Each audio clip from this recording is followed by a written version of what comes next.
말 많은 며느리.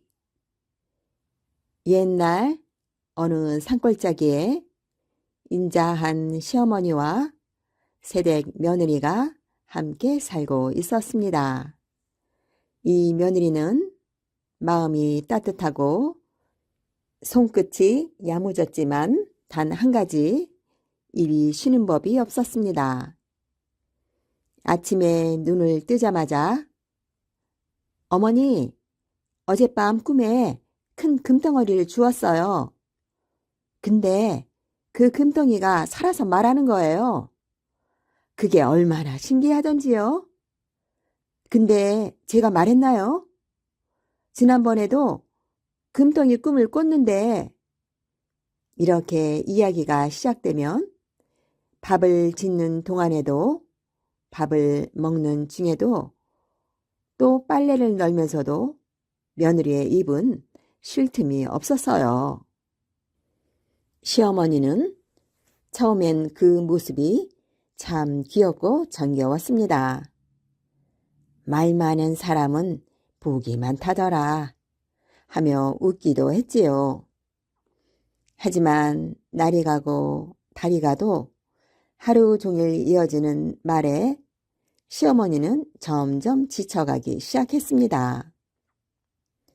어느 날은 밭일을 마치고 집에 들어오자마자 며느리의 이야기가 시작되었습니다. 어머니, 있잖아요. 오늘 마을 우물가에서 이런 일이 있었어요. 순덕이 아줌마가 들려준 얘긴데요. 그게 또 생각해보니 시어머니는 피곤한 몸을 이끌고 얘야, 나 잠시 눈 좀 붙일게 했지만 며느리는 어머니, 이 이야기만 듣고요. 그게 진짜 재밌거든요 하며 멈추질 않았습니다.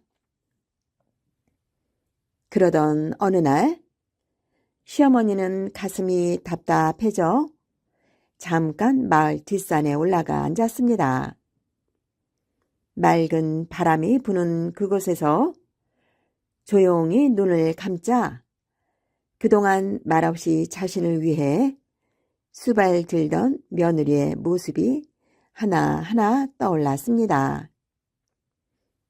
그래, 내가 참 어리석었구나. 며느리가 말이 많은 게 아니라 내가 마음의 귀를 닫고 있었던 거지. 그렇게 시어머니는 지혜로운 할머니를 찾아갔습니다. 할머니는 시어머니의 이야기를 다 듣고는 허허 웃으며 말했습니다.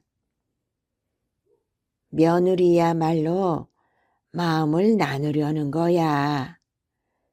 그 마음 따뜻하게 받아주면 말은 더 이상 소음이 아니라 사랑이 되지. 그날 저녁 시어머니는 며느리에게 따뜻한 차 한 잔을 내주며 말했습니다.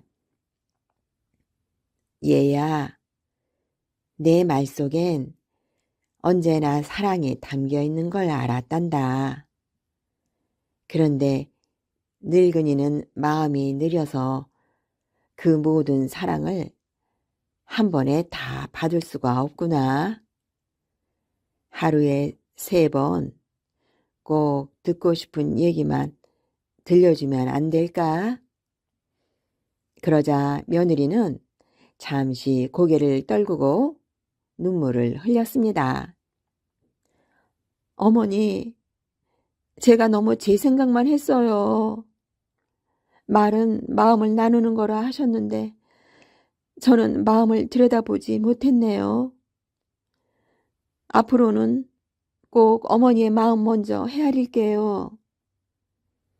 그날 이후 며느리는 말을 줄이는 연습을 하기 시작했습니다. 하루 3번 이야기 보따리를 꺼내기 전에 먼저 시어머니의 얼굴을 보고 마음을 살폈습니다. 그리고는 진심 어린 말로 정성껏 대화를 나눴지요. 며느리의 말은 줄었지만 그 말의 깊이는 깊어졌습니다. 시어머니는 그 깊은 이야기 속에서 며느리의 사랑을 오롯이 느꼈습니다. 그리고 두 사람은 예전보다 더 깊은 사이가 되었지요. 어느 겨울날 마을에 큰 눈이 내렸습니다. 온 세상이 하얗게 덮인 그날 밤, 시어머니는 손을 꼭 잡고 말했습니다. 얘야, 내 말 속엔 따뜻한 봄이 있어. 내가 있어 내 겨울도 따뜻하구나. 그 말에 며느리는 또 한 번 눈시울을 붉혔고 그날부터 며느리는 마을 사람들 사이에서 말 많은 며느리가 아니라 말로 사람을 품는 며느리로 불리게 되었습니다. 그리고 사람들은 그 집을 말이 아름다운 집이라고 불렀답니다. 이야기 귀신. 옛날 이야기를 너무나 좋아하는 아이가 있었습니다. 어찌나 이야기를 좋아하는지 밥 먹을 때나 잠잘 때도 볼일을 볼 때도 이야기가 없으면 밥도 안 먹고 잠도 자지 않고 볼일도 보지 않았답니다. 집안 식구들의 이야기나 친척의 이야기가 떨어지자 밖으로 나가 여기저기 찾아다니면서 이야기란 이야기는 모두 들었습니다. 그런데 이 아이는 이야기를 듣기만 했지 남한테 해주는 법이 없었습니다. 이야기를 들으면 그 자리에서 종이에 꼼꼼히 적어 두기만 했지요.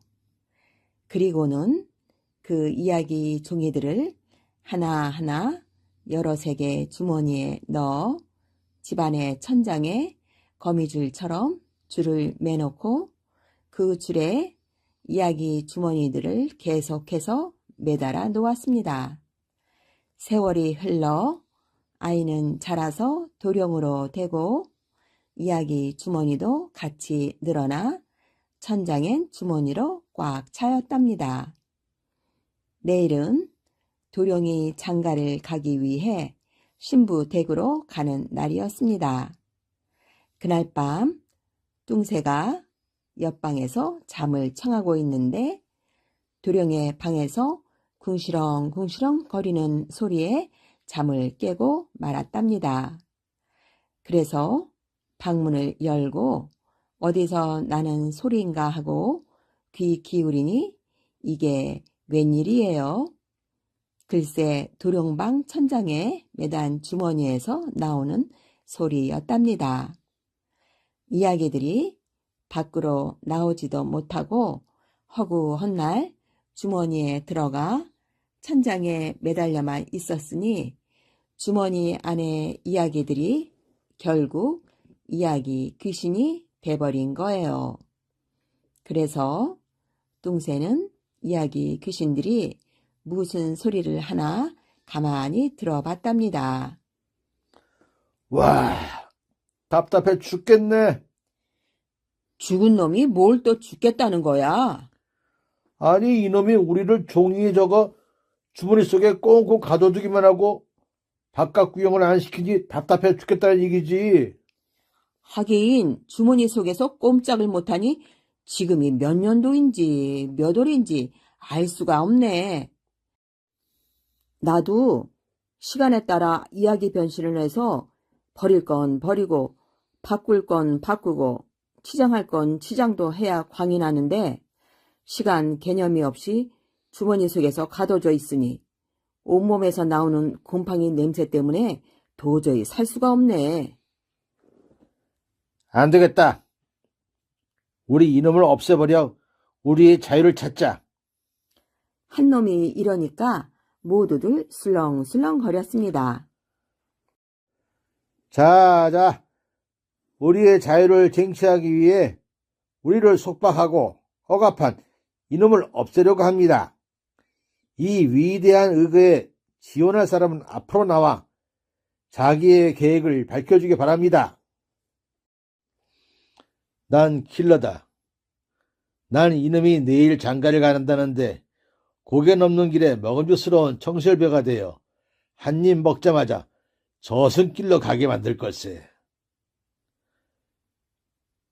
백설공주처럼 목에 걸려 있다가 토해내서 다시 살아나는 그런 실수가 없도록 합시다. 나도 킬러네.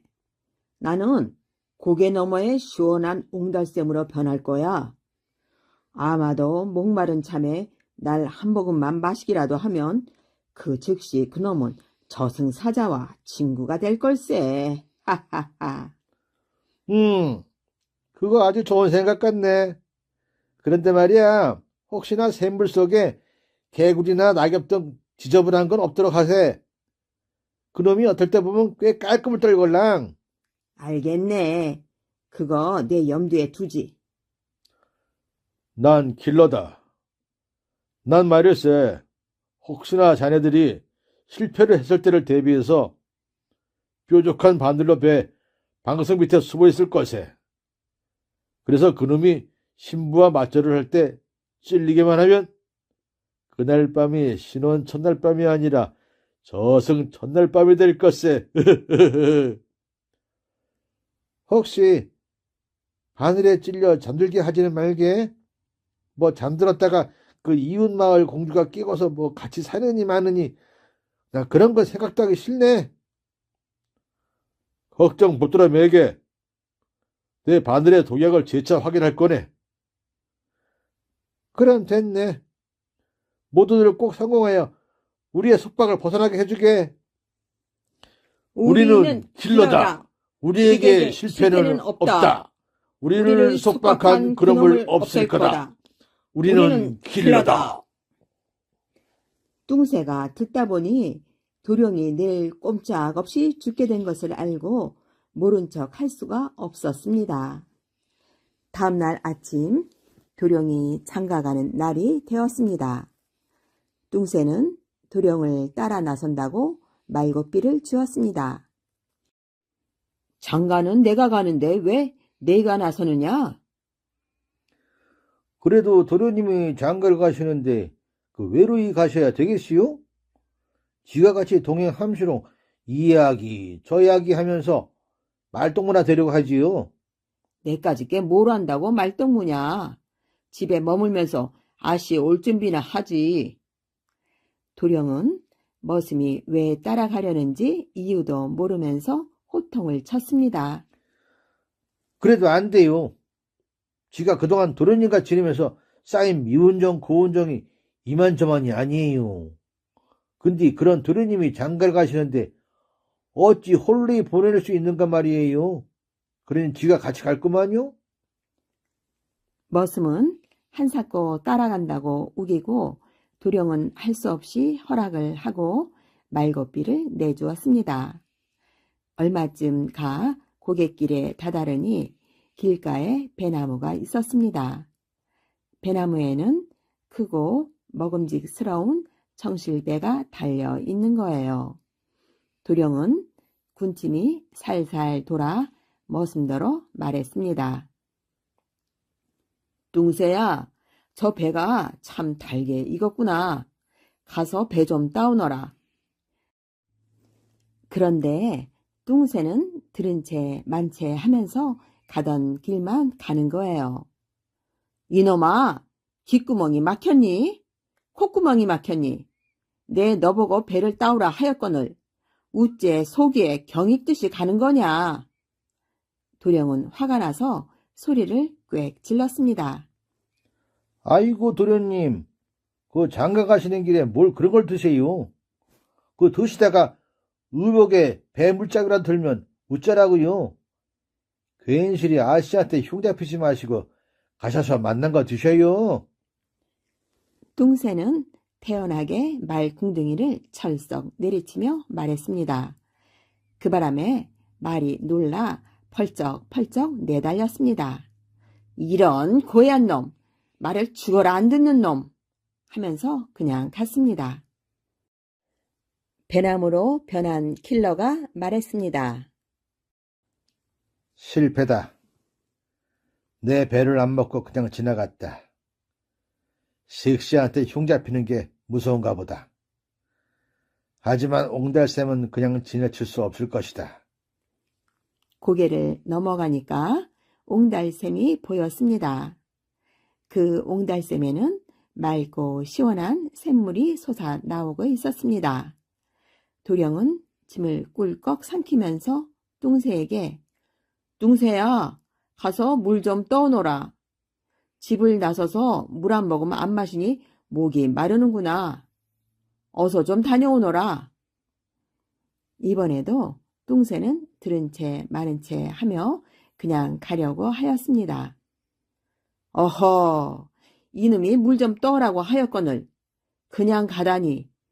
도대체 넌 내 말을 듣는 거냐 마는 거냐. 지 멋대로 하니 도대체 누가 상전이고 누가 머슴이냐.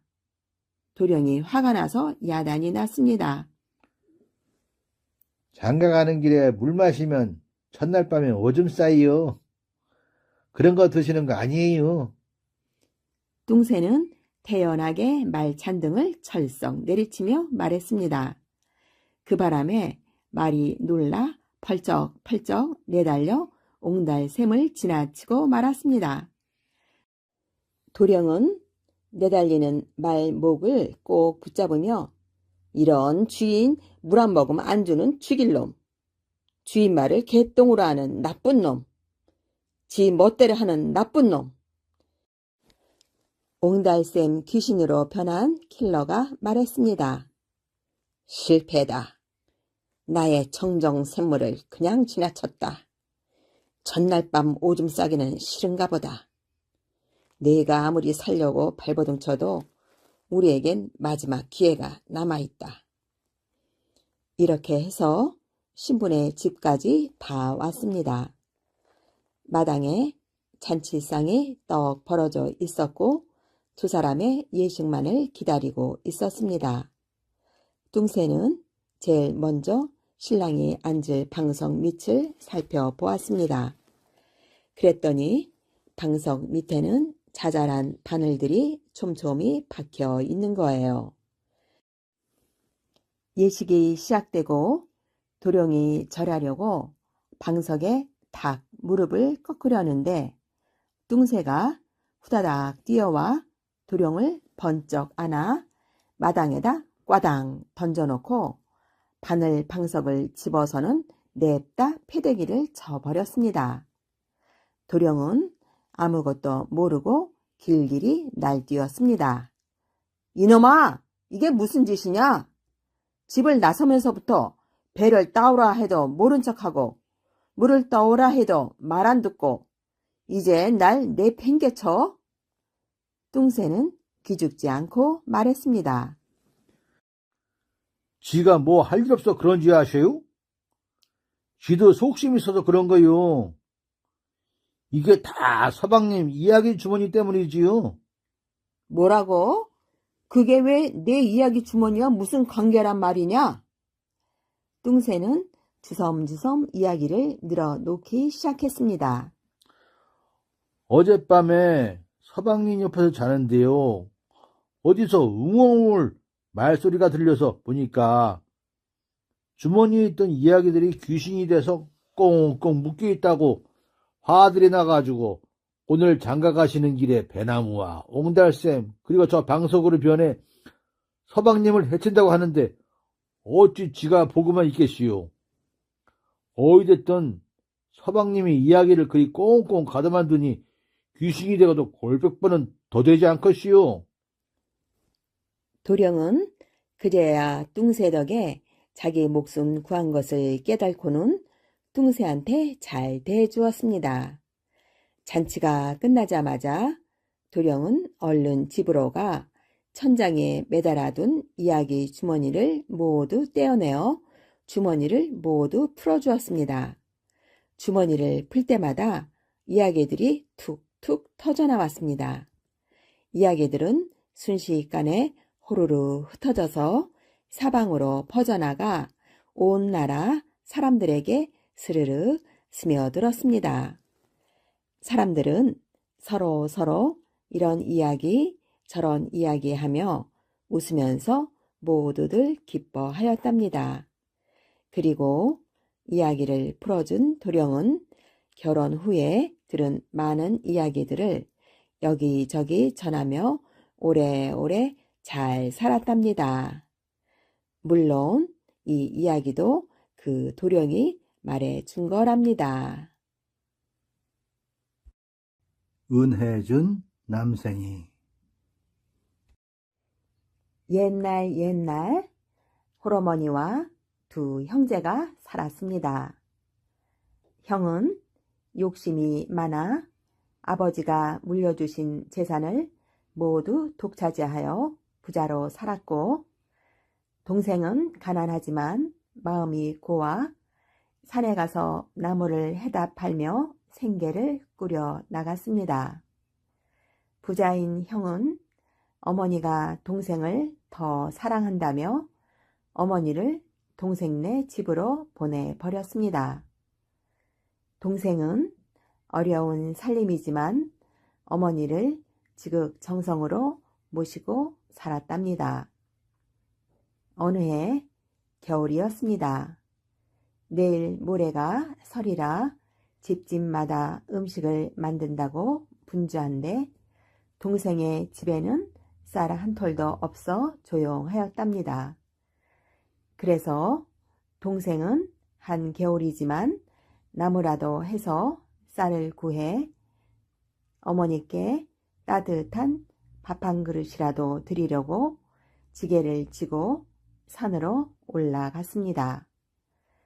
동생은 추운 바람이 부는데도 부지런히 나무를 했습니다. 그런데 자기도 모르게 한숨이 나오는 거예요. 내일 모레가 설인데 늙으신 어머니께 뭘 대접할꼬? 그러자 어디서 내일 모레가 설인데 늙으신 어머니께 무얼 대접할꼬? 하는 소리가 나는 거예요. 동생은 깜짝 놀라 주위를 돌아보았습니다. 하지만 아무도 보이지 않고 단지 낙엽 더미 위에 남생이 한 마리가 앉아 있었습니다. 지금 내 말을 따라한 게 너냐? 지금 내 말을 따라한 게 너냐? 엄마, 얘 봐라. 사람 말을 그대로 하네. 엄마, 얘 봐라. 사람 말을 그대로 하네. 동생은 참 신기한 일도 다 있다 생각하고 추운 겨울에 여기 있다간 얼어 죽는다. 나랑 같이 가자. 추운 겨울에 여기 있다간 얼어 죽는다. 나랑 같이 가자.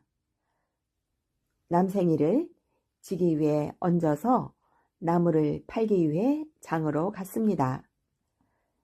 동생은 지게를 장바닥에 내려놓고 나무 사시오. 나무 사시오. 그랬더니 지게 위에 있던 남생이도 나무 사시오! 나무 사시오! 하고 외치는 거예요. 사람들은 장을 보러 나왔다가 신기한 구경거리가 생겼다고 마구 모여들었습니다. 참 희한하다. 말하는 남생이가 다 있네. 참 희한하다. 말하는 남생이가 다 있네. 어머머, 쟤 좀 봐. 사람처럼 말을 해. 어머, 쟤 좀 봐. 사람처럼 말을 해. 날 그대로 따라하네. 날 그대로 따라하네. 나 따라해라. 나 따라해라.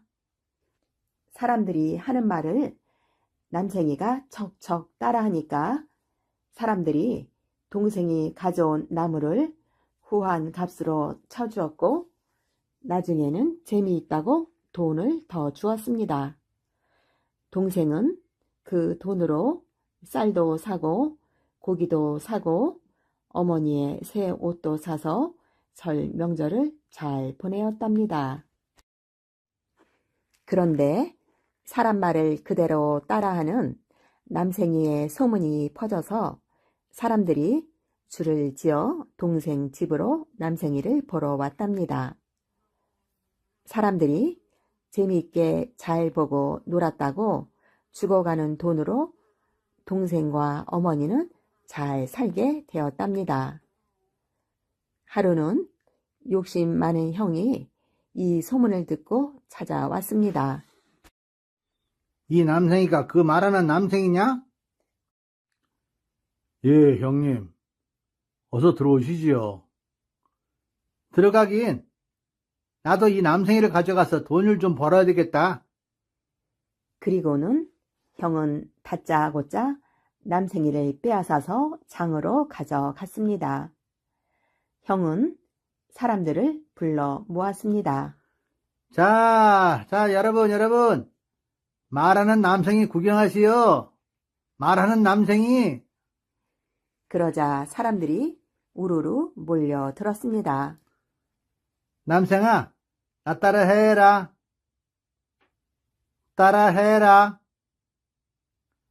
따라해보라니까? 이놈이 말을 안 하네. 말해! 남생이는 벙어리처럼 가만히 앉아 그만 눈만 껌뻑껌뻑 하였습니다. 에이, 말하는 남생이라더니 아니잖아. 괜히 실없는 소리를 해가지고 누구 흉내나나? 시간만 낭비했네. 사람들은 형을 욕하며 돌아가 버렸습니다. 이런 괘씸한 남생이가 있나? 왜 내 말을 안 따라하는 거야? 형은 화가 나서 남생이를 돌 위에 내동댕이 치고 불쌍한 남생이는 그만 죽고 말았습니다. 동생은 남생이가 죽었다는 얘기를 듣고 마을로 가서 죽은 남생이를 가져와 마당가에 고이 묻어 주었습니다. 남생아, 너는 되게 잘 해주었는데 나 때문에 내가 죽었구나. 그리고 얼마 후 남생이의 무덤 위에서 대나무가 올라왔습니다. 동생은 남생이를 생각하며 그 대나무를 정성껏 길렀습니다. 대나무가 쭉쭉 자라더니 울타리보다 커지고 지붕보다 더 커지더니 나중에는 구름 위로 올라 하늘로 올라갔습니다. 마침내 대나무가 하늘을 푹 찌르더니 하늘에서 하얀 게 줄줄 대나무를 타고 흘러 내려오는 거예요. 동생이 뭐가 내려오나 가만히 보니 그게 바로 쌀이었답니다. 하얀 쌀이 집 마당에 쌓이더니 금세 집안이 가득 수북수북 쌓였답니다. 동생은 이 쌀을 창고에 넣고 이웃과도 나눠 먹고 그러고도 남은 것은 팔아서 아주 잘 먹고 잘 살았답니다. 한편 형도 이 소문을 듣고 동생을 찾아와서 이 대나무가 쌀을 내려주는 그 대나무냐? 내 가져가서 쌀 구경 좀 해야겠다. 그리고는 남생이 무덤 위에 난 대나무를 캐어 자기 집에다 옮겨 심었습니다. 그리고 부자가 될 욕심으로 희죽이죽 웃으며 정성껏 돌보니 대나무가 잘 자라는 거예요. 형이 심은 대나무도 쭉쭉 자라 동생네처럼 울타리보다 커지고 지붕보다 커져서 하늘 위로 올라갔습니다. 마침내 대나무가 하늘을 푹 찌르더니 무언가 누런 것이 대나무를 타고 흘러 내려오는 거예요. 밑에 있던 형은 이야, 저 누런 것이 모두 금인가 보다. 하며 즐거워하였습니다. 그런데 이 누런 것이 금덩어리가 아니고 누런 똥물이었답니다. 구린내 나는 똥물이 대나무를 타고 콸콸 쏟아져서 집이 똥물에 잠기고 말았습니다. 형은 금덩어리인 줄 알고 잡았던 똥을 하늘 위로 향하며 똥물 속으로 서서히 잠기게 되었답니다. 그리고는 형은 그제야 자기의 잘못을 뉘우쳐 동생과 어머니께 싹싹 빌고 어머니를 지극정성으로 모시며 동생과 사이좋게 잘 살았답니다. 개와 고양이. 옛날 어느 강가에 할아버지와 할머니가 살았어요.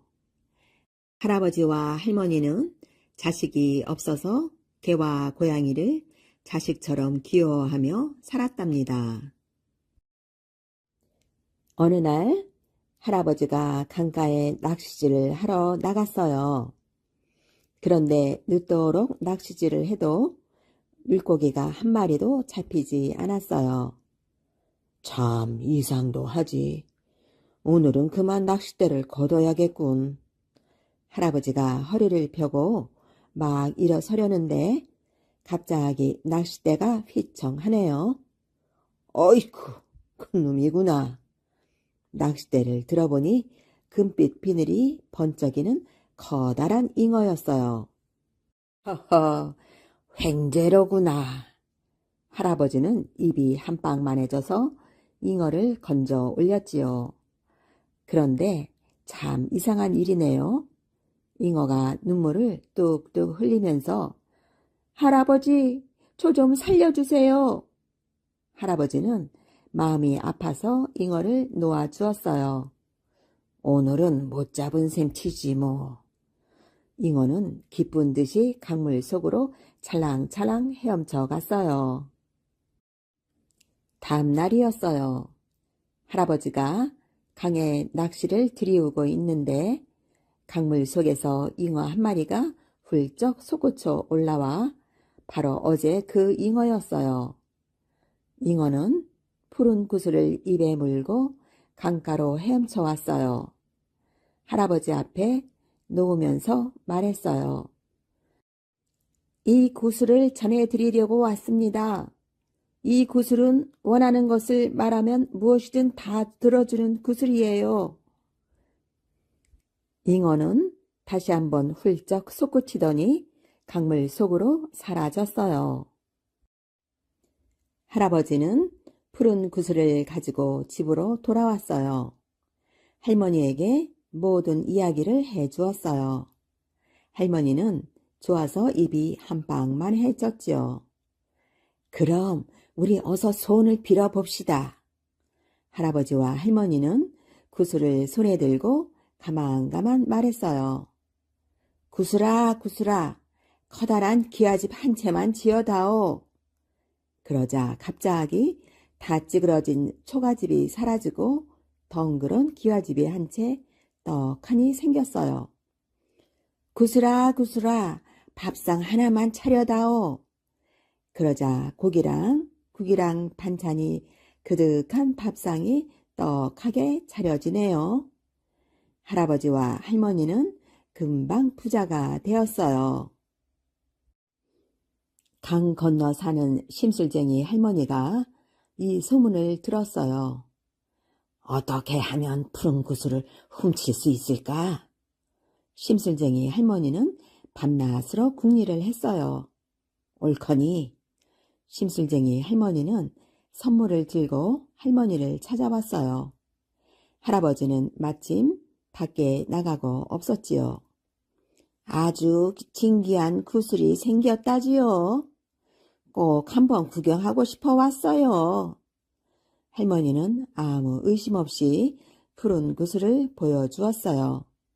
심술쟁이 할머니는 구슬을 이리저리 살펴보는 척 하다가 자기가 가져온 가짜 구슬과 슬쩍 바꿔치기를 해버렸어요. 심술쟁이 할머니는 푸른 구슬을 훔쳐가서 곧 부자가 되었어요. 그런데 이게 웬일이에요? 할아버지와 할머니네가 다시 가난해져 버렸네요. 기와집도 어디론가 사라지고 곳간에 쌓아둔 곡식도 다 없어졌어요. 개와 고양이도 다시 옛날처럼 배가 고팠어요. 우리가 푸른 구슬을 찾아오자. 개와 고양이는 머리를 맞대고 의논을 했어요. 다음 날 개와 고양이는 푸른 구슬을 찾으러 갔어요. 개는 헤엄을 못 치는 고양이를 등에 태우고 강을 건넜어요. 개와 고양이는 몰래 심술쟁이 할머니네 집으로 숨어들었어요. 개는 담벼락 밑에 숨어서 누가 오나 안 오나 망을 보고 고양이는 살금살금 기어서 안방으로 들어갔지요. 웬 놈의 고양이가 남의 방으로 들어와? 심술쟁이 할머니가 긴 담뱃대를 들고 고양이를 내쫓았어요. 개와 고양이는 담벼락 밑에서 다시 곰곰이 생각을 했어요. 옳거니. 고양이는 개와 함께 쏜살같이 광으로 달려갔어요. 곡식이 가득한 광에는 쥐들이 우글우글했어요. 고양이는 쥐의 왕을 잡아 발톱으로 목을 꽉 눌렀어요. 이놈, 할머니 방에 있는 푸른 구슬을 가져오너라. 그렇지 않으면 너희들 모두 잡아먹어 버릴 테다. 고양이가 날카로운 이빨을 드러내고 윽박 지르니까 쥐들이 모두 와들와들 떨었어요. 예, 그러지요. 제발 목숨만 살려주세요. 쥐의 왕은 한밤중에 병사 쥐들을 거느리고 안방 천장으로 숨어 들어갔어요. 욕심쟁이 할머니는 긴 담뱃대를 움켜쥐고 장롱 앞에 바짝 붙어 잠을 잤어요. 옳지, 푸른 구슬이 장롱 안에 있구나.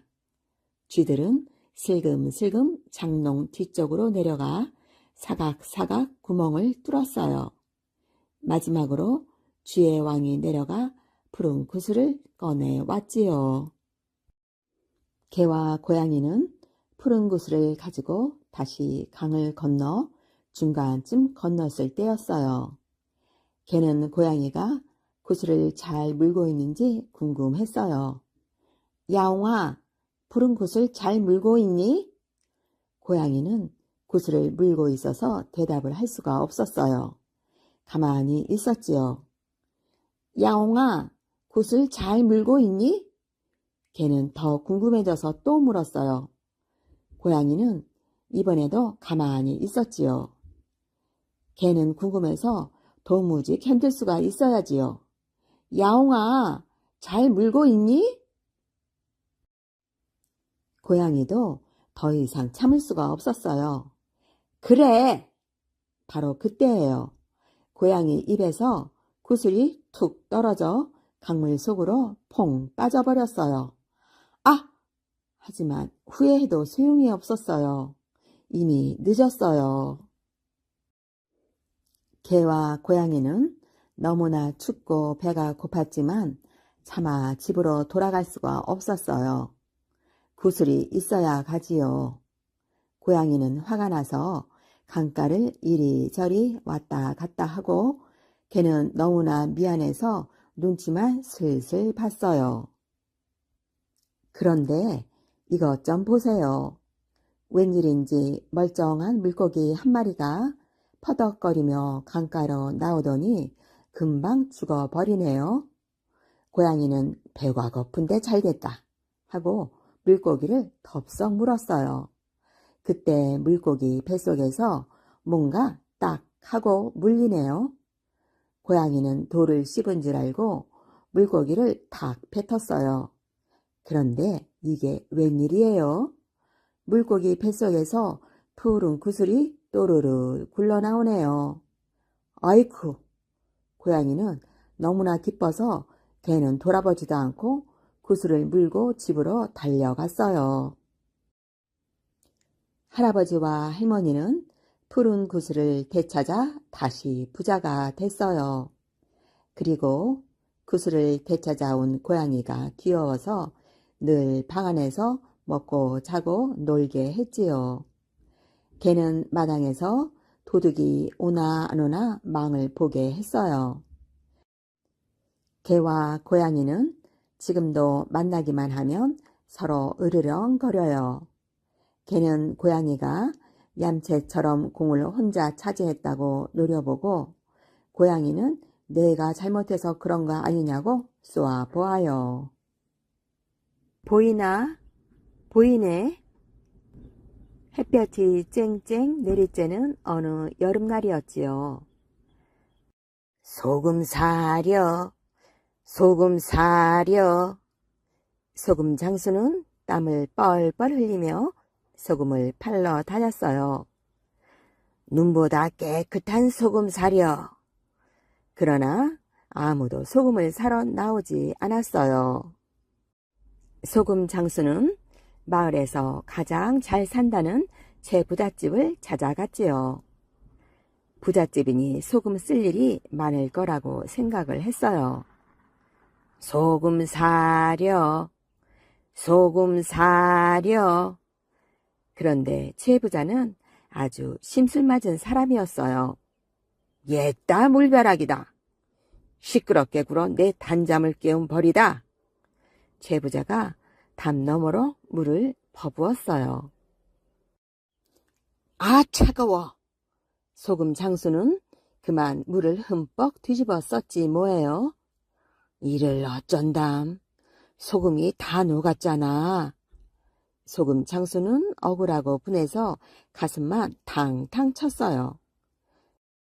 지난번엔 생선 장수에게 쇳똥을 퍼부어 생선을 못 팔게 만들더니 오늘은 물벼락이군. 마을 사람들이 소금 장수의 불쌍한 모습을 보고 한마디씩 했어요. 물벼락은 아무것도 아니라네. 거지가 오면 쪽박을 캐뜨리고 몽둥이로 두드려 팬다네.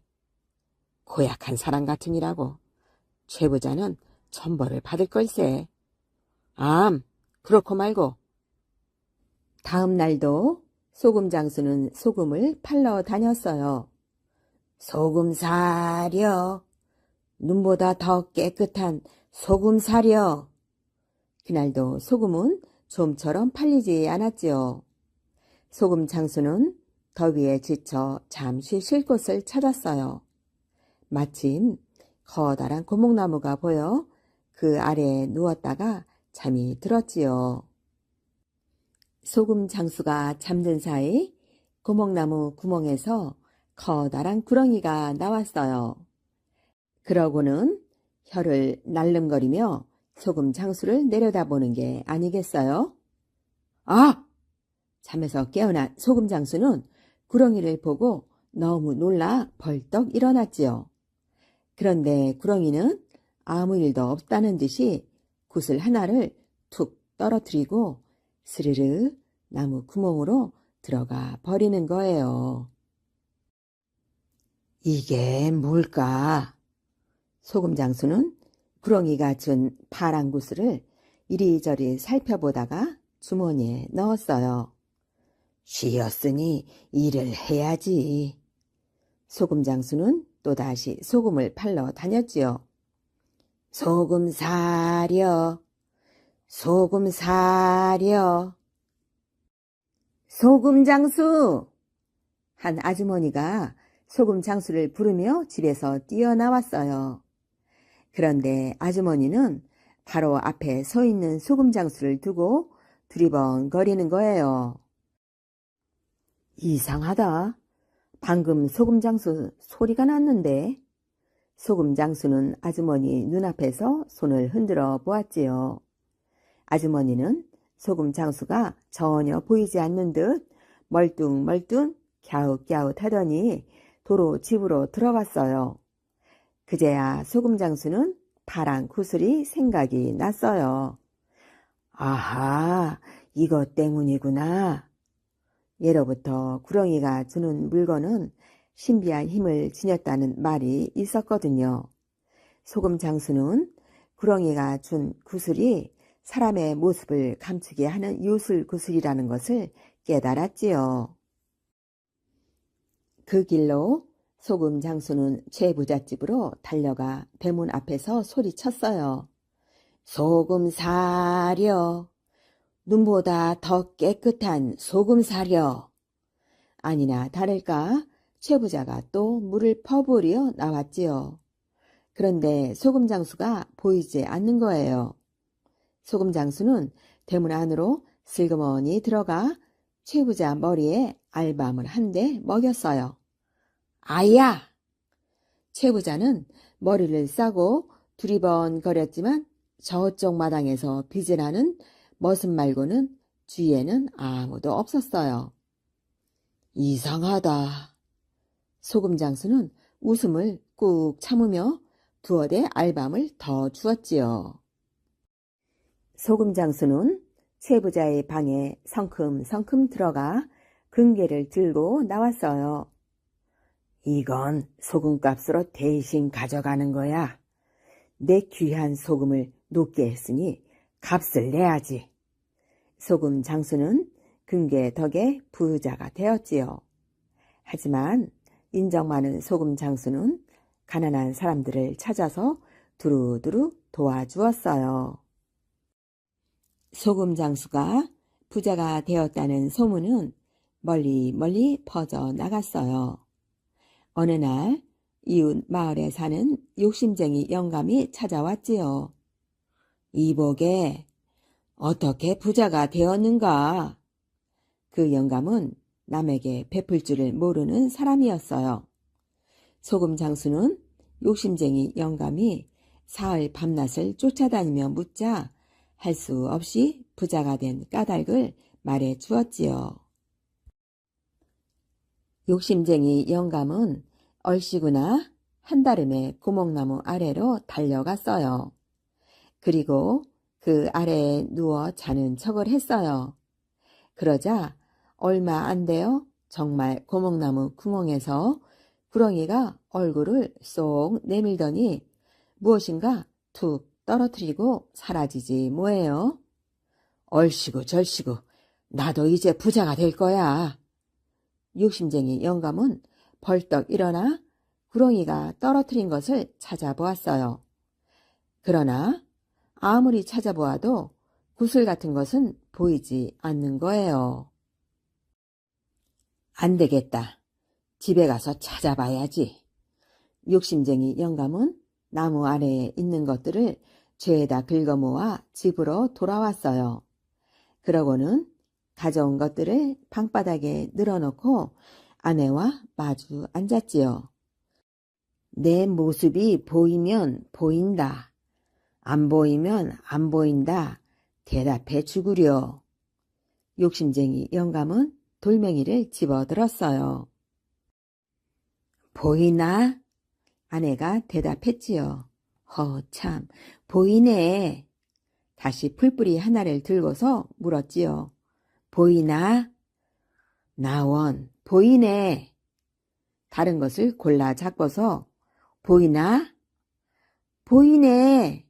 이렇게 묻고 대답하느라 밤을 꼬박 새고 말았지요. 꽃기요. 새벽닭이 울었어요. 아내는 너무 졸려 꾸벅꾸벅 졸았지요. 보이나? 욕심쟁이 영감이 솔방울을 들고 물었지요. 아내는 졸리고 귀찮아서 거짓말을 했어요. 안 보이네. 그 말에 욕심쟁이 영감은 신바람이 나서 솔방울을 갖고 최부잣집으로 달려갔지요. 그러더니 최부자가 있는 방으로 성큼성큼 들어가 금괴를 번쩍 들고 나왔어요. 최부자가 그것을 보고 소리를 질렀지요. 도둑이야! 도둑놈 잡아라! 욕심쟁이 영감은 깜짝 놀라 금괴를 떨어뜨리고 물었어요. 내가 보이나? 그래 보인다 이놈아.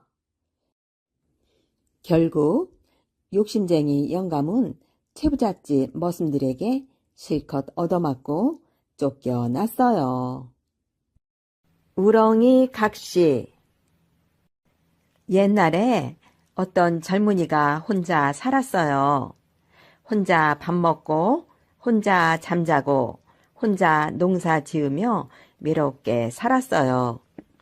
하루는 이 젊은이가 논을 갈면서 이 논을 갈아서 누구랑 먹고 사나 혼자 심심해서 중얼거렸는데 나랑 먹고 살지 누구랑 먹고 살아요? 대뜸 이런 소리가 들려왔어요.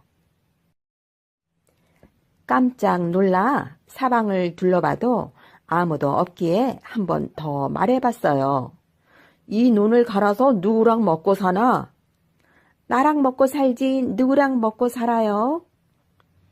이 논을 갈아서 누구랑 먹고 사나? 나랑 먹고 살지 누구랑 먹고 살아요?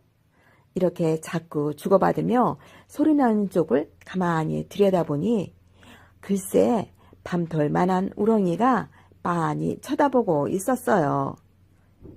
야, 진짜로 얘가 말을 했나? 하도 신기해서 우렁이를 집으로 가져와 물동이 속에다가 잘 넣어두었어요. 이튿날 젊은이가 들에 나가서 종일 일을 하고 돌아왔는데 밥에 국에 반찬에 먹음직스러운 밥상이 마루 위에 떡하니 차려져 있었어요. 아니, 이걸 누가 차려놓았지? 젊은이는 놀랐지만 배가 고파 만나게 먹었어요. 그런데 그 다음 날도 날마다 밥상이 차려져 있는 거예요.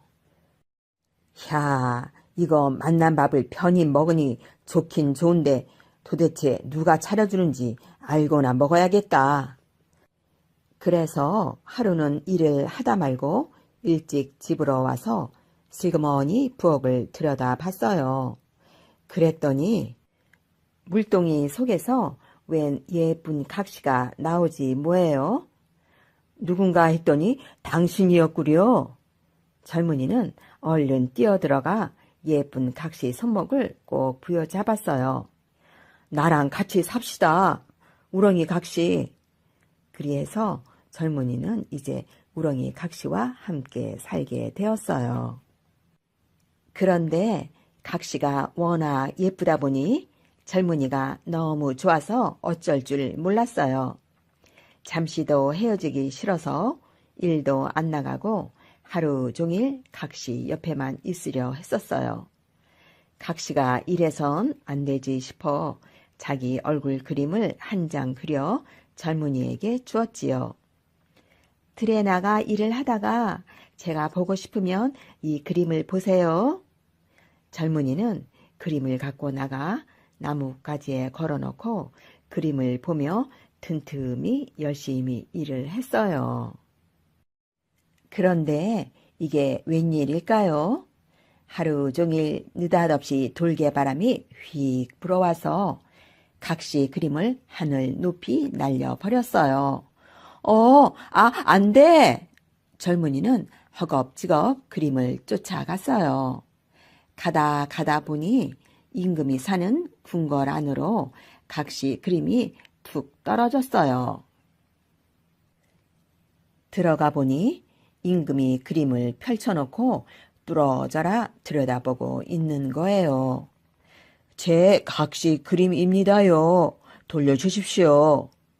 젊은이가 사정을 하자 임금이 대꾸했어요. 돌려줘야지. 한데 나하고 내기를 하자꾸나. 내기라니요? 나무베개 내기를 하는 거야. 산에 있는 나무를 누가 많이 베는지 내가 이기면 돈 만냥을 줄 테니 내가 이기면 내 각시를 내게 다오. 임금은 예쁜 우렁이 각시 그림을 보고 엉큼한 마음을 품었던 거예요. 젊은이는 엉엉 울면서 집으로 돌아왔어요. 해보나마나 질 게 뻔했거든요. 왜 그리 우세요, 서방님? 각시가 묻자 젊은이가 사정 얘기를 했어요.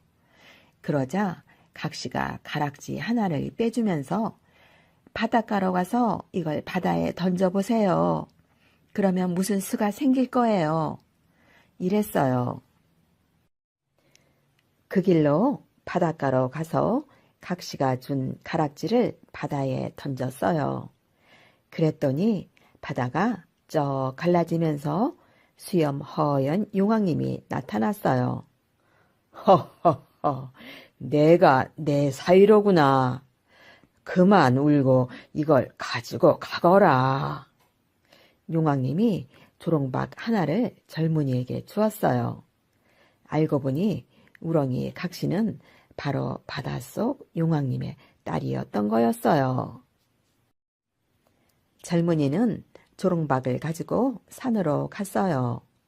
임금은 기운 센 장정들을 잔뜩 거느리고 와 있었지요.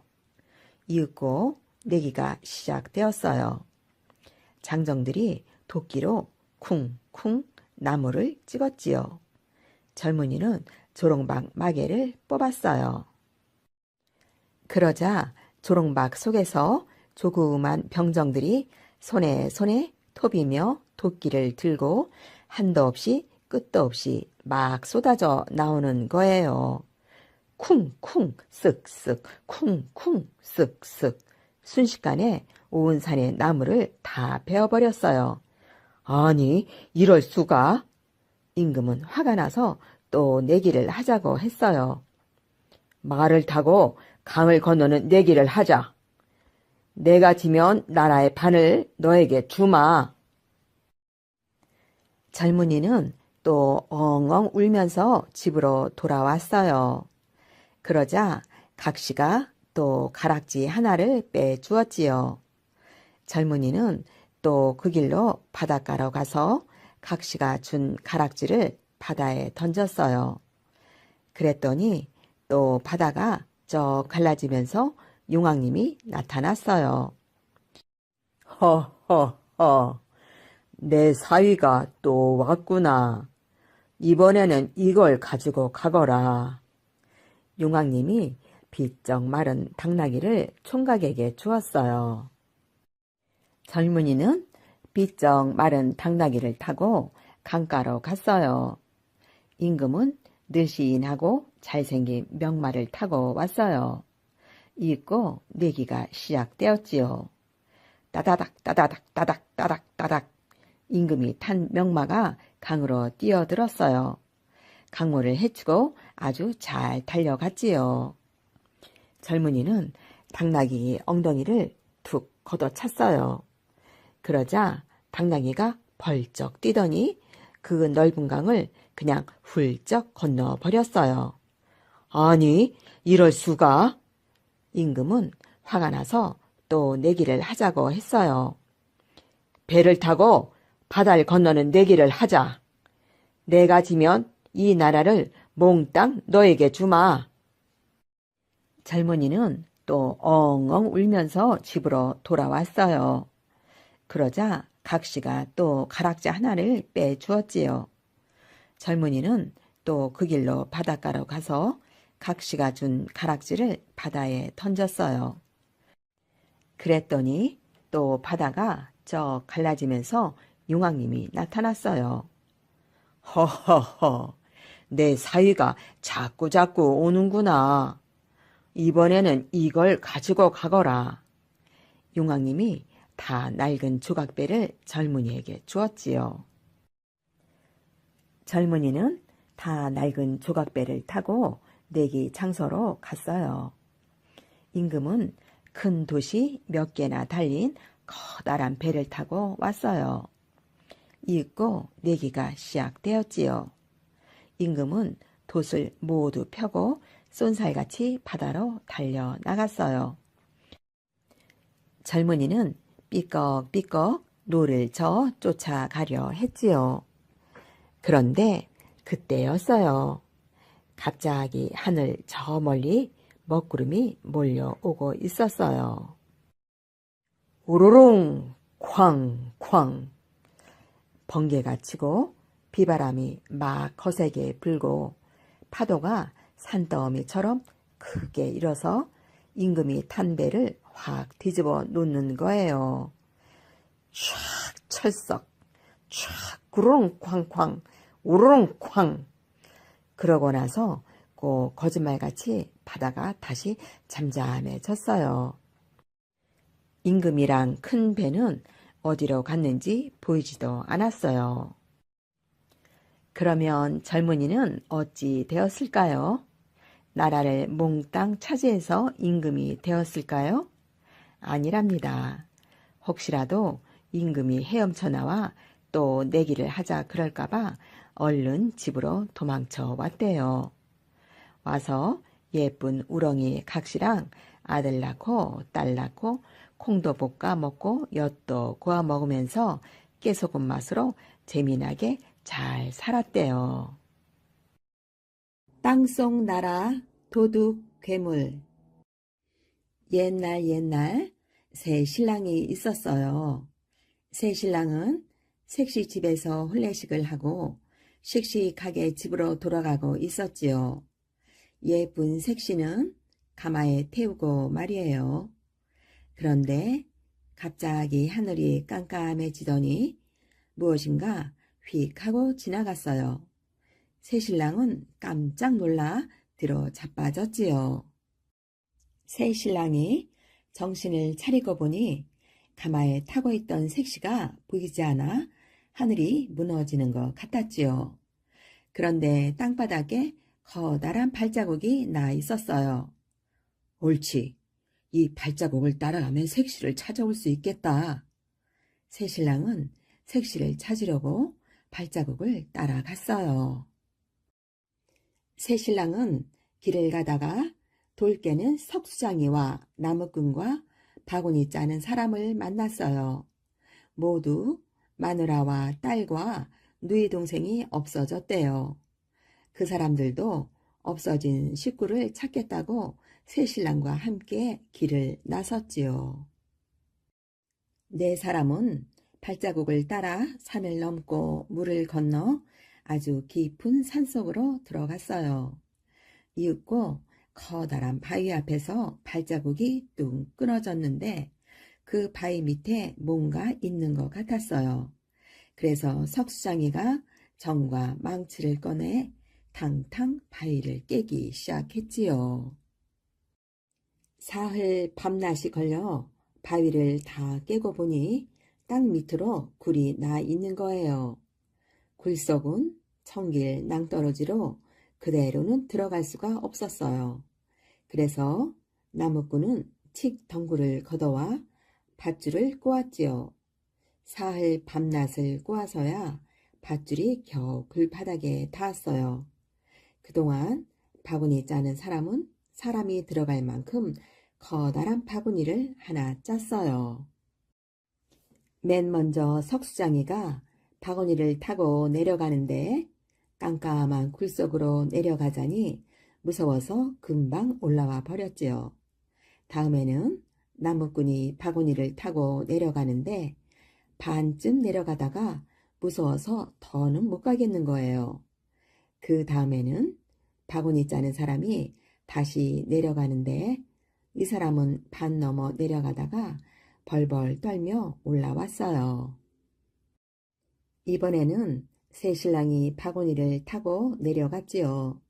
자기가 다시 돌아올 때까지 기다려 달라고 신신당부를 하고 말이에요.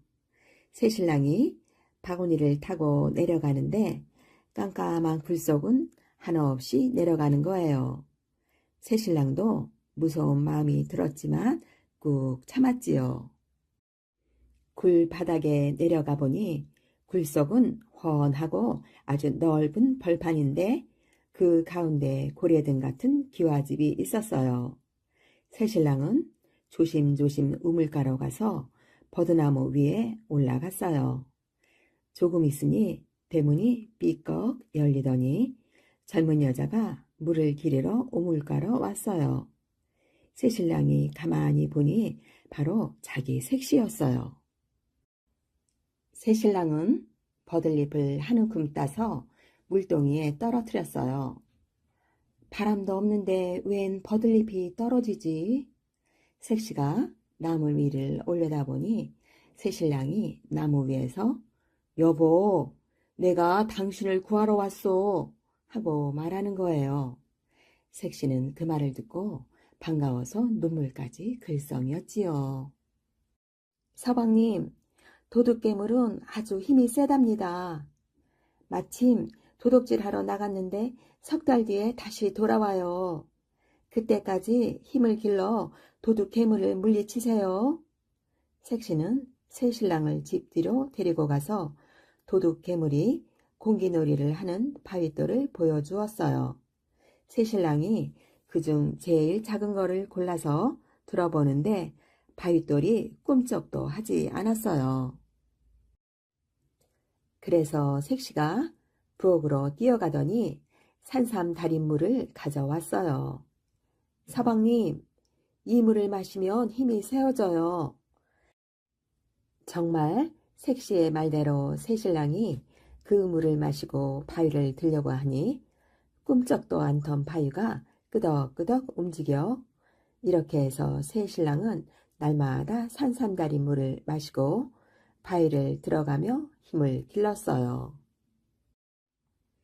처음에는 움찔움찔 움직이던 바위를 차츰 번쩍번쩍 들 수 있게 됐고 나중에는 휙 던지고 덥석 받는 공기놀이도 할 수 있게 되었지요.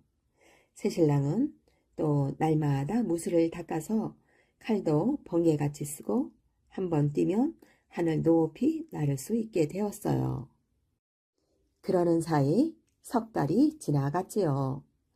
어느 날 멀리서 우르르르르 하는 천둥소리가 들려 그 소리를 듣고 색시가 서방님, 도둑괴물이 지금 백리 밖에 왔어요 하는 거예요.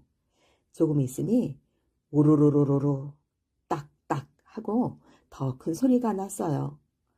도둑괴물이 십리 밖에 왔네요 하고 색시가 말하는데 우르릉 쿵 하고 벼락치는 소리와 함께 도둑괴물이 금세 마당에 나타나는 거예요. 내 놈은 누구냐?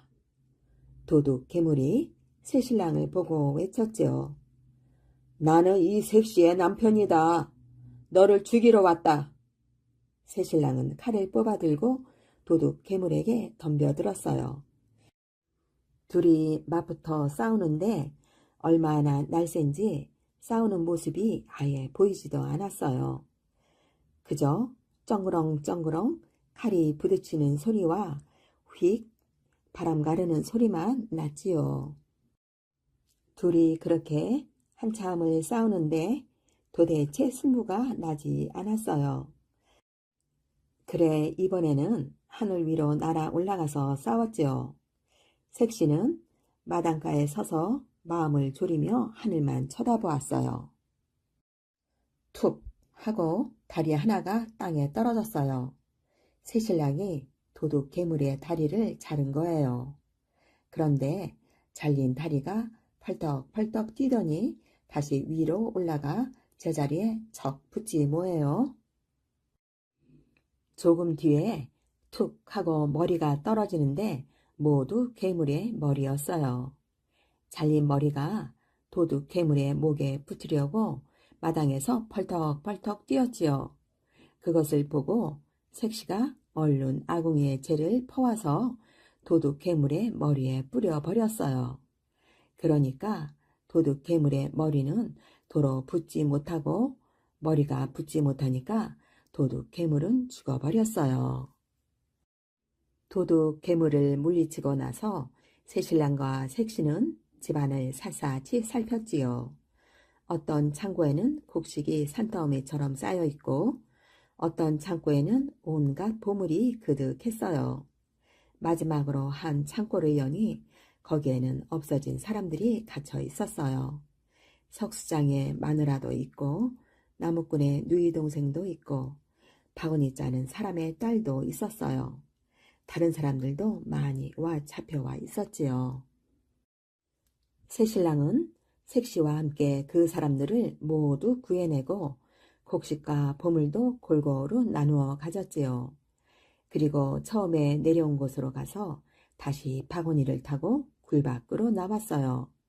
그때까지 굴 밖에서 기다리던 세 사람이 바구니를 끌어 올려준 것이지요.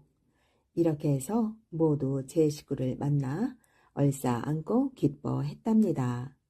새신랑과 색시도 나란히 집으로 돌아가서 알콩달콩 재미있게 잘 살았대요. 파리대기. 멀고 먼 옛날 불라국이라는 나라가 있었습니다. 오구 대왕과 길대 부인이 사이좋게 다스렸습니다. 오구 대왕은 아들을 낳고 싶었지만 딸만 하나, 둘, 셋, 넷, 다섯, 여섯을 낳았습니다. 제발 다음에는 아들을 낳게 해주십시오. 오구 대왕은 신령님께 정성껏 빌었습니다. 그런데 7번째에도 또 딸을 낳았습니다. 오구 대왕이 화가 나서 소리쳤습니다. 에이, 이제 딸이라면 지긋지긋하다. 이 아이를 상자에 담아 바다에 내다 버리거라.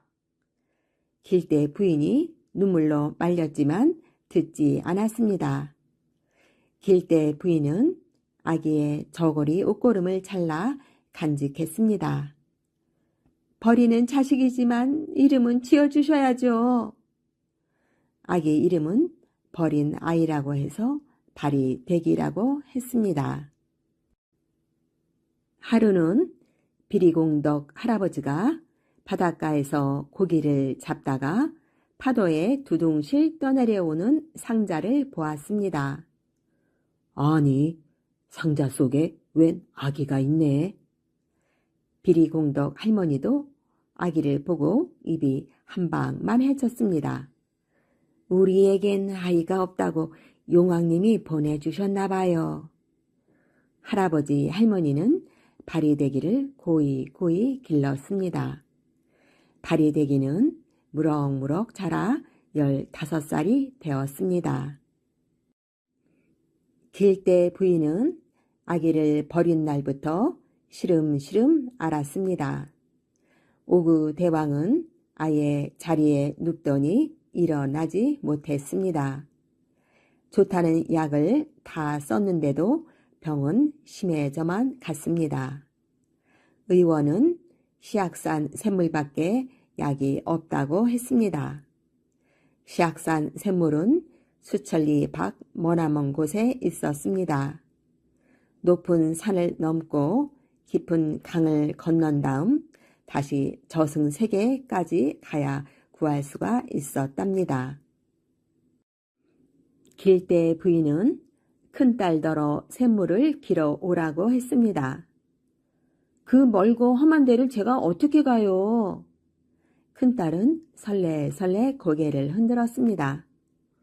언니도 못 가는 곳을 제가 어떻게 가요? 둘째 딸도 도리도리 고개를 흔들었습니다. 셋째 딸도 못 가겠다고 하고 넷째 딸도 못 가겠다고 했습니다. 다섯째 딸과 여섯째 딸도 못 가겠다고 했습니다. 그때 버린 딸이 살아있다는 소문이 들려왔습니다. 이제 와서 무슨 낯으로 그 애를 찾는단 말이오.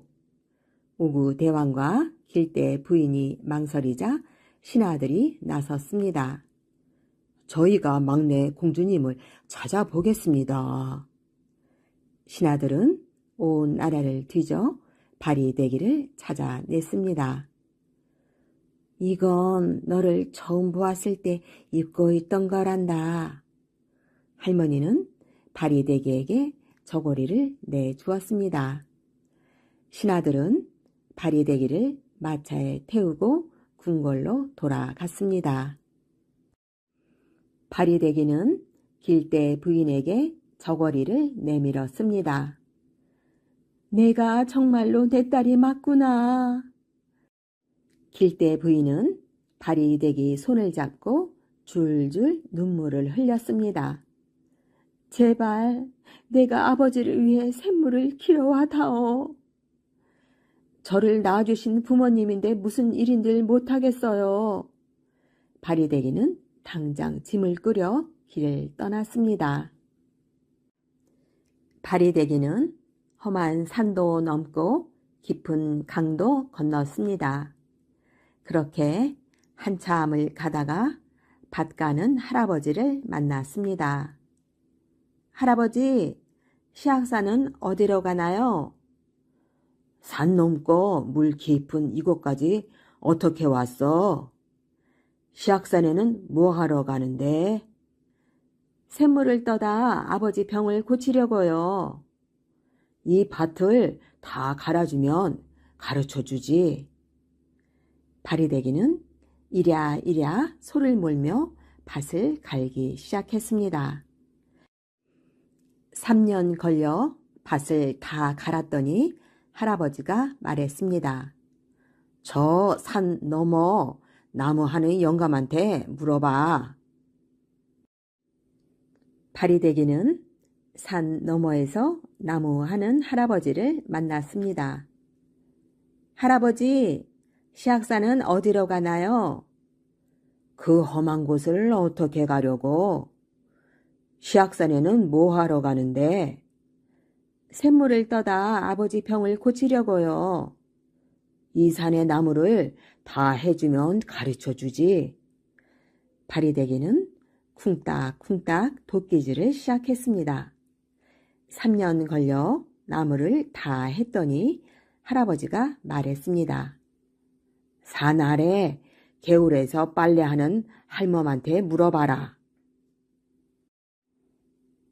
바리대기는 산 아래 개울에서 빨래하는 할머니를 만났습니다.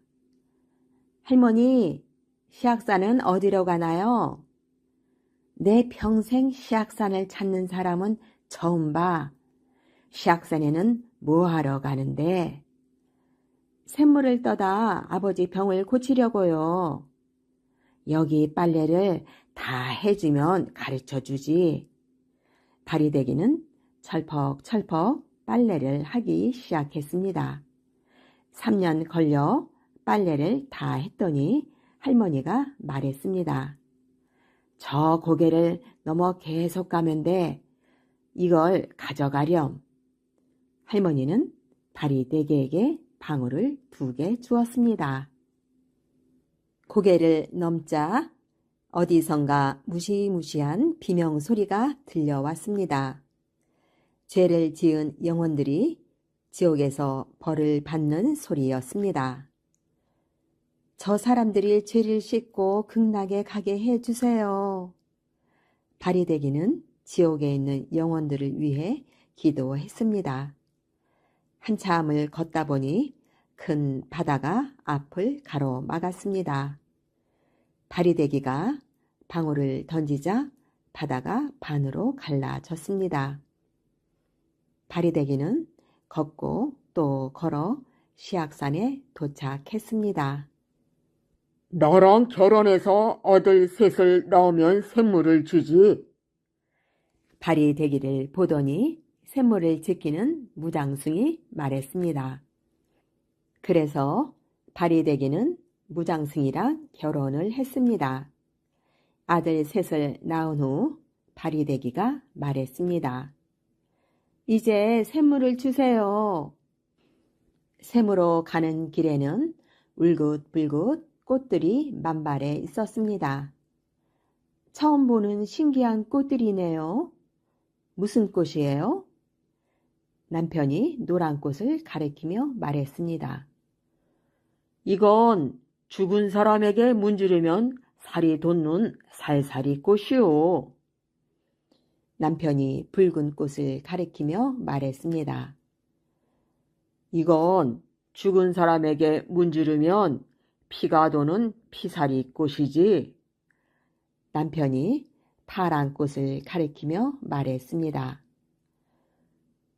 이건 죽은 사람에게 문지르면 숨을 쉬는 숨살이 꽃이라오. 바리대기는 꽃을 한 송이씩 꺾어 소매 속에 넣었답니다. 바리대기는 샘물을 받자마자 집으로 향했습니다. 바다를 건너는데 어디서 엉엉 우는 소리가 들려왔습니다. 온몸이 꽁꽁 묶인 채 지옥으로 가는 영혼들이었습니다.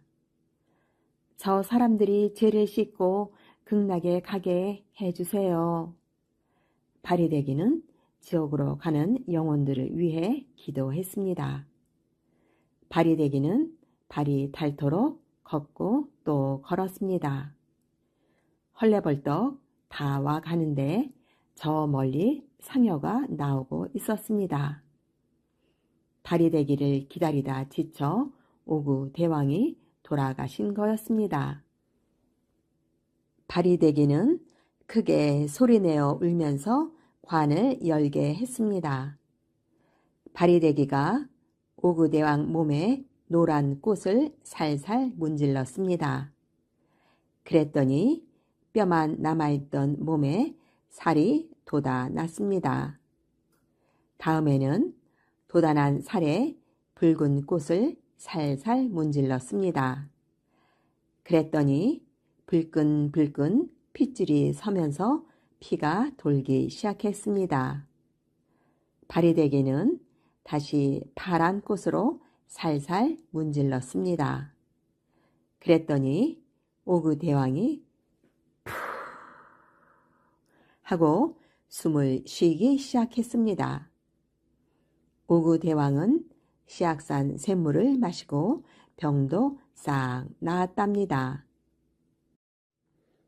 바리새기는 비리공덕 할아버지와 할머니를 모셔왔습니다. 궁궐 밖에 집을 짓고 편히 살게 해드렸답니다. 세 아들은 오구 대왕을 이어 불라국을 다스렸습니다. 바리새기는 나중에 죽어서 오구 신이 되었답니다. 오구 신은 사람이 죽고 나면 그 영혼이 극락으로 갈 수 있게 도와주는 신이랍니다. 신드바드의 모험. 옛날 아라비아의 바그다드에 신드바드라는 젊은이가 살고 있었습니다. 신드바드의 직업은 짐꾼이었습니다. 어느 날 신드바드는 남의 집 대문 앞에 앉아 자신의 신세를 한탄하고 있었습니다. 아, 나는 언제까지 이런 짐꾼 노릇을 해야 하나? 그때 그 집에 하인이 나타나더니 신드바드에게 말했습니다. 젊은이, 나를 따라와요. 우리 주인님께서 젊은이를 데려오라고 했소. 당신 주인이 누구신데요? 날 따라와 보면 알 거요. 짐꾼 신드바드는 영문을 모르고 하인을 따라 들어갔습니다. 넓은 정원을 지나 집 안으로 들어가자 주인이 기다리고 있었습니다. 어서 오게.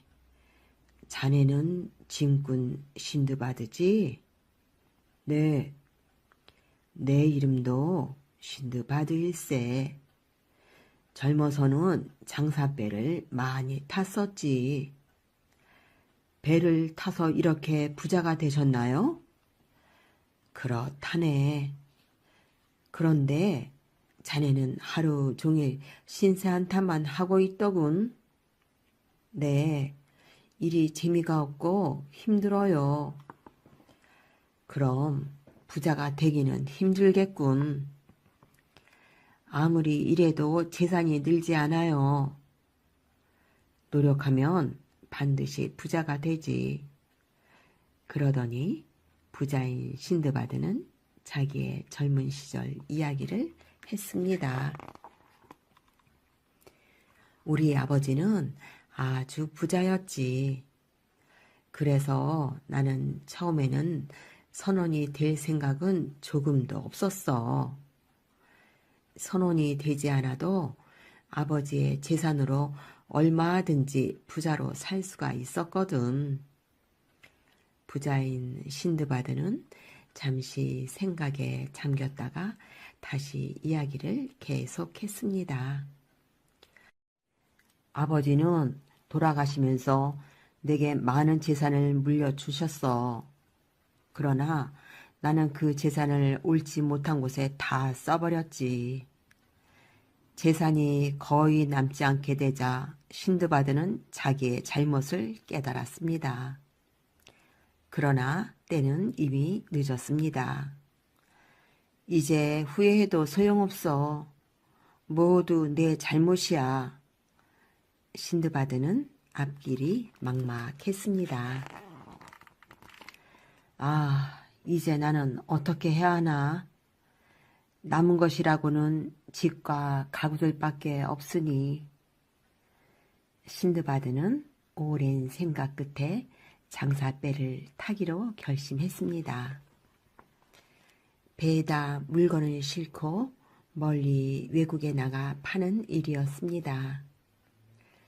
집과 가구를 팔아 물건들을 장만하자.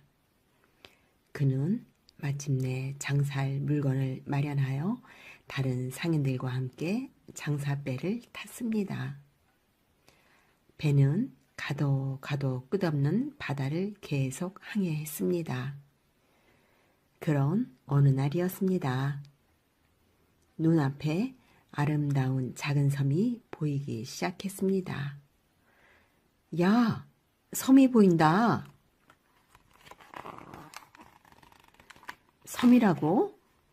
신드바드, 어서 와봐. 아주 아름다운 섬이야. 와, 이제야 살 것 같군. 신드바드는 뱃머리에 단숨에 뛰어 올랐습니다. 그는 눈앞에 보이는 아름다운 섬을 넋을 잃고 바라보았습니다. 이게 몇 달 만에 보는 육지지? 사람들은 모두 섬을 보고 좋아했습니다. 그래서 그들은 섬에서 잠시 쉬어가기로 했습니다. 자, 어서 배를 대라고. 사람들은 섬에다 배를 대고 배에서 내렸습니다. 오랜만에 육지에서 맛있는 음식을 해먹자. 야, 이 섬은 마치 하늘나라에 있는 정원같이 아름답구나. 그래, 이렇게 아름다운 섬은 나도 처음 보았어. 사람들은 모두 한마디씩 하면서 즐거움을 감추지 못했습니다. 그때 선장이 외쳤습니다. 빨리 피해라. 여긴 섬이 아니고 고래 등이다. 그것은 정말 섬이 아니고 고래의 등이었습니다. 거대한 고래가 오랫동안 움직이지 않고 있었기 때문에 고래 등에 흙이 쌓여 꽃도 피고 숲도 우거진 것입니다. 큰일 났다. 고래가 움직인다. 마침내 고래가 움직였습니다. 선장이 그 사실을 알았을 때는 이미 때가 늦었습니다. 고래가 놀란 모양이야. 어서 피해라. 빨리 배로 돌아가라. 고래가 움직인다. 사람들은 놀라서 허둥지둥 배에 올랐습니다. 아, 살려줘요. 사람 살려. 그러나 많은 사람들이 배에 오르지 못하고 말았습니다. 바닷속으로 빠진 사람들은 있었습니다. 신드바드도 바다에 빠졌습니다. 그는 겨우 물통 하나를 잡은 채 파도에 휩쓸려 갔습니다. 그 물통은 정처 없이 떠돌아 다녔습니다.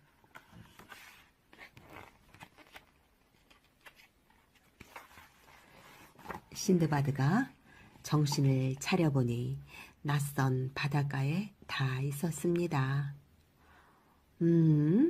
여기가 어딘가? 주위를 둘러보니 그것은 아무래도 무인도 같았습니다. 드넓은 섬에 사람이라고는 그림자도 보이지 않았습니다. 무인도에 나 혼자 떨어졌구나. 신드바드는 우선 높은 나무 위로 올라가 섬을 살펴보았습니다. 저게 뭐지? 신드바드는 사방을 두리번거리다가 크고 둥근 물체를 발견했습니다. 저게 뭘까? 무슨 알 같은데? 그때 갑자기 하늘이 어두워졌습니다. 신드바드가 위를 올려다보니 커다란 새가 하늘을 가리고 있었습니다. 아니, 저게 또 뭐야? 저렇게 큰 새도 있나? 신드바드의 눈에 커다란 새가 보였습니다.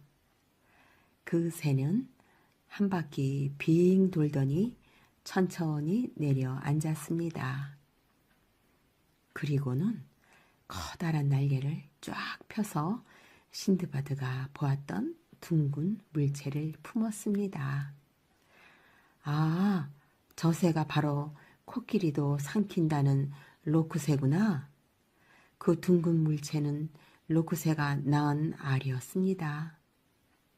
얼마 뒤 로크새는 알을 품은 채 그대로 잠이 들었습니다.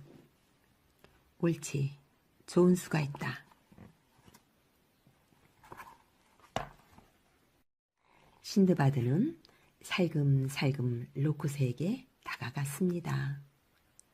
그리고 머리에 둘렀던 터반을 풀어 로크새의 발에 자기의 몸을 묶었습니다. 로크새의 발가락 한 개가 신드바드의 몸 크기와 맞먹었습니다. 이 무인도에서 탈출할 수 있는 길은 이 방법밖에 없어. 로크새가 깨면 어디로든 날아가겠지. 다음날 아침 로크새가 잠에서 깨어났습니다. 신드바드는 가슴을 졸이며 밤을 꼬박 새웠습니다. 이제 날아가려나 보네. 신드바드는 가만히 기다렸습니다. 마침내 로크새는 날아올랐습니다. 로크새는 단숨에 바다를 건너갔습니다. 로크새는 한참 날아가더니 높고 험한 산골짜기에 내려앉았습니다. 어서 터반을 풀자. 신드바드는 로크새가 땅 위에 앉자마자 재빨리 몸을 묶었던 터반을 풀었습니다. 자유의 몸이 되었구나. 그러나 기쁨도 잠시뿐이었습니다. 그것은 깊은 골짜기였기 때문에 혼자서는 빠져나올 수가 없는 몸이 되었습니다.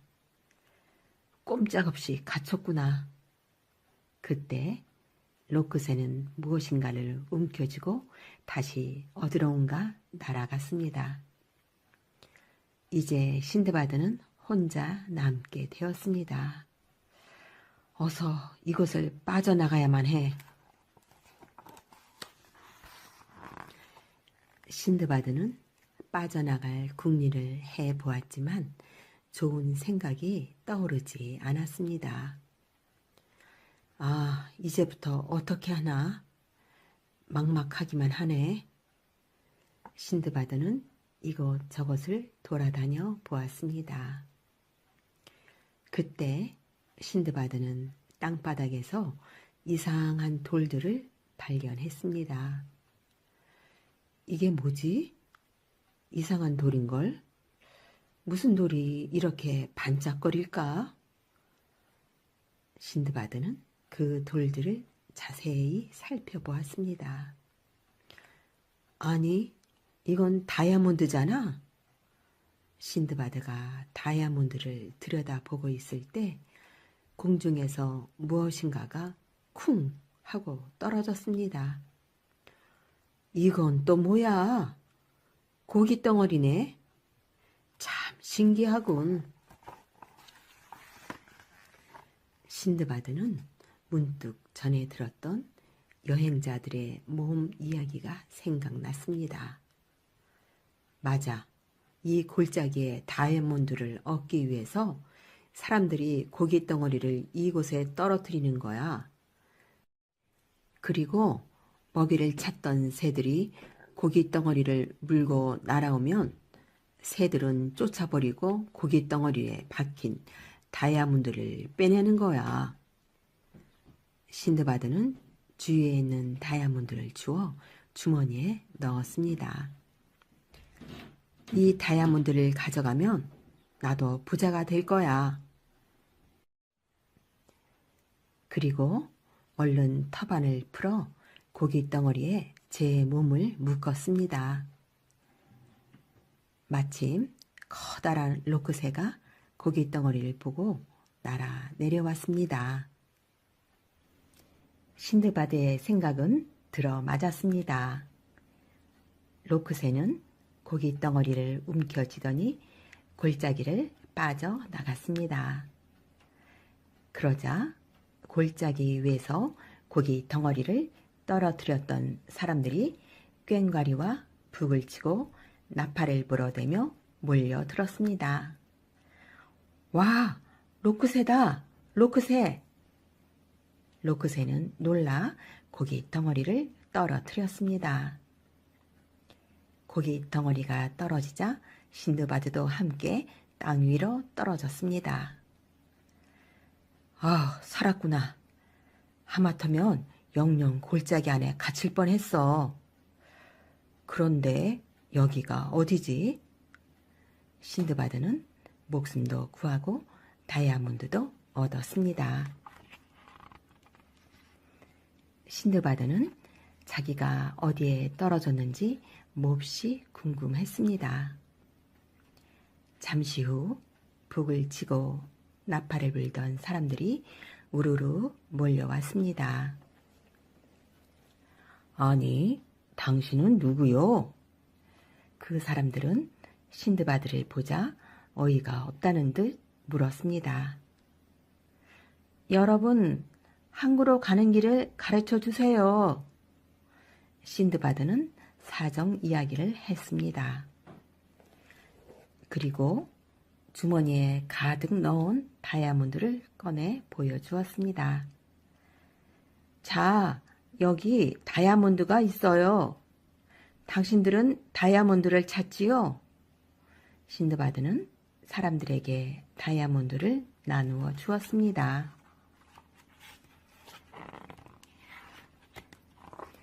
신드바드는 그 사람들의 안내를 받아 항구로 가 다시 배를 탔습니다.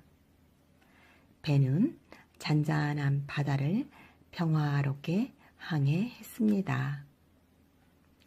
그런 어느 날이었습니다. 해적이다! 선장이 외쳤습니다. 와, 해적선이다! 저기 해적선이 온다! 해적선은 멀리서 신드바드가 타고 있는 배를 향해 쏜살같이 달려왔습니다. 모두 무기를 들고 싸워라. 꼼짝 마라. 너희들은 포위됐다. 이놈들 끝까지 싸워보자. 그러나 얼마 후 신드바드의 배에 타고 있던 사람들은 모두 포로가 되고 말았습니다. 해적 두목이 말했습니다. 너희들은 이제 노예가 된다.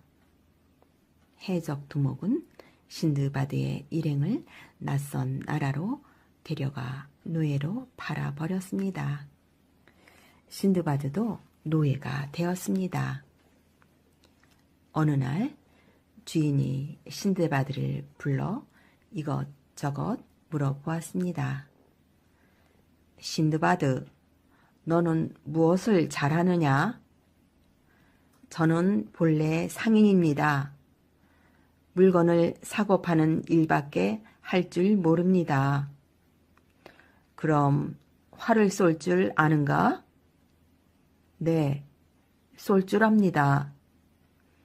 그렇다면 내가 활과 화살을 주겠다. 주인은 신드바드에게 활과 화살을 주고 코끼리에 타게 했습니다. 그리고 주인은 신드바드를 깊은 정글로 데리고 갔습니다. 주인님, 제가 이 깊은 정글에서 해야 할 일이 무엇인가요? 그러나 주인은 아무런 대답도 하지 않았습니다. 신드바드는 영문도 모르고 주인을 따라갔습니다. 자, 신드바드, 이곳은 코끼리가 많이 다니는 길목이야. 이곳에서 코끼리를 잡도록 해라. 신드바드는 그날부터 그곳에서 코끼리 잡는 일을 했습니다. 그는 높은 나무 위에 있다가 코끼리가 지나가면 활을 쏘았습니다. 내 활솜씨도 쓸만하군. 신드바드는 날마다 코끼리를 한 마리씩 잡았습니다.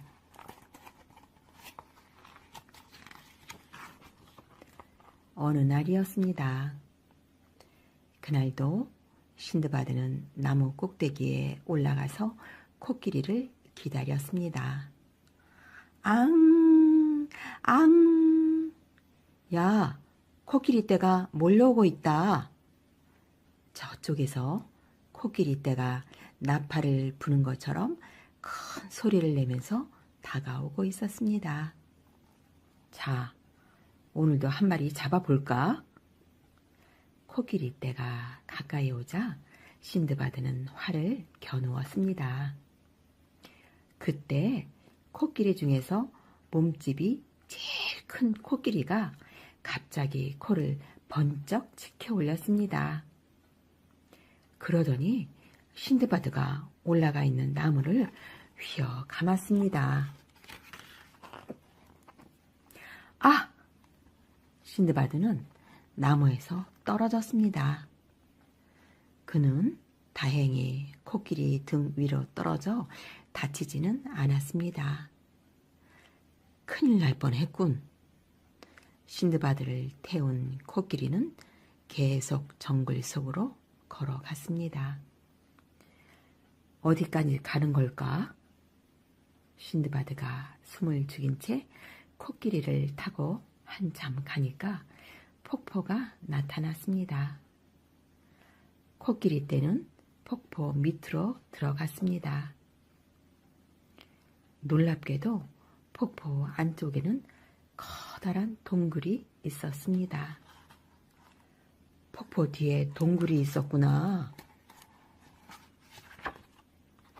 코끼리를 탄 채 동굴 안으로 들어간 신드바드는 깜짝 놀랐습니다. 동굴 안에는 상아가 산더미처럼 쌓여 있었기 때문입니다. 야, 이게 전부 상아잖아? 이 상아만 있으면 큰 부자가 되겠어. 신드바드는 서둘러 주인에게 이 사실을 알리러 갔습니다. 주인님, 상아를 발견했어요. 주인은 아주 기뻐했습니다. 신드바드, 자네는 정직한 사람이군. 이 동굴을 아무에게도 가르쳐주지 않고 상아를 혼자만 차지할 수도 있었을 텐데. 아닙니다, 주인님. 주인은 신드바드의 정직한 마음에 크게 감동했습니다. 신드바드, 이 상아의 반은 자네의 것이네. 그리고 나는 자네를 고향으로 돌아가도록 해주겠네. 고맙습니다, 주인님. 이렇게 해서 신드바드는 부자가 되어 고향으로 돌아왔습니다. 부자인 신드바드는 긴 이야기를 끝냈습니다. 여보게, 내 이야기를 잘 들었나? 정직한 마음으로 열심히 일하면 꼭 부자가 될 걸세. 부자인 신드바드가 짐꾼 신드바드에게 말했습니다. 네, 이제부터 신세 한탄을 하지 않겠어요. 짐꾼 신드바드가 대답했습니다.